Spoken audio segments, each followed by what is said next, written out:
जिस तरह से पेशावर के स्कूल में हमला हुआ उसके बाद सीबीएसई ने कुछ गाइडलाइंस जारी किए हैं, कुछ नियम बनाए हैं स्कूल के लिए।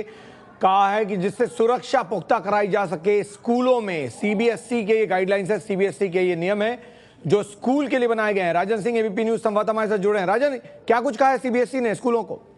देखिए, ये सीबीएसई ने गृह मंत्रालय के साथ मिलकर ये स्टैंडर्ड ऑपरेटिंग प्रोसीजर बनाया है, गाइडलाइंस तैयार किया है और इसे सीबीएसई के माध्यम से तमाम स्कूलों को भेजा जा रहा है। आईसीएसई के माध्यम से तमाम स्कूलों को भेजा जा रहा है और जिसमें ये स्कूलों को हिदायत दी गई है कि स्टैंडर्ड ऑपरेटिंग प्रोसीजर का पूरे तौर पर पालन किया जाए, सुरक्षा के लिए पुख्ता इंतजाम किए जाए और जिस तरीके से पेशावर की घटना हुई है तो उस तरह की घटना से निपटने के लिए स्कूलों को पूरे तौर पर तैयार रहने के लिए कहा गया है। स्कूलों को कहा गया कि वो सुरक्षा गार्ड रखें और सुरक्षा गार्ड को पूरे तौर पर अलर्ट रखें।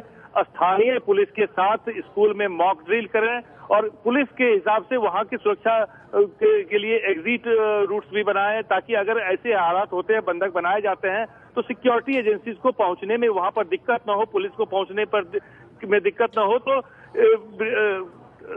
कुछ समय के बाद इसमें लगातार मॉक ड्रिल्स कराने के लिए कहा है। तो साफ है कि सरकार और सीबीएसई दोनों मिलकर स्कूलों को और खास करके छात्रों को इसके लिए तैयार कर रही हैं ताकि ऐसी किसी भी घटना से निपटने के लिए वो तैयार रहें और ऐसी किसी भी घटना को टाला जा सके। जी जी राजन, बहुत बहुत शुक्रिया आपको। तो एसओपीज तैयार किए गए हैं, गाइडलाइंस इशू किए गए हैं स्कूल्स को सीबीएसई की तरफ से।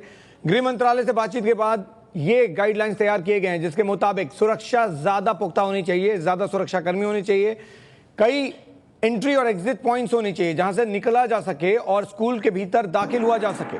साथ ही मॉक ड्रिल्स भी स्कूल में लगातार कराए जाने चाहिए ताकि बच्चे तैयार रहें। अगर ऐसी कोई भी स्थिति बनती है तो बच्चों को पता हो कि क्या कुछ करना है। तो जो सीबीएसई ने गाइडलाइंस जारी किए हैं, एसओपी यानी स्टैंडर्ड ऑपरेटिंग प्रोसीजर जो बनाया गया है गृह मंत्रालय से कंसल्टेशन के बाद, उसके तहत सुरक्षा स्कूलों में बढ़ाने की बात कही गई है और कम से कम एक मॉक ड्रिल जल्द से जल्द जरूर होना चाहिए ताकि स्कूलों में बच्चों को पता हो क्या कुछ होना है।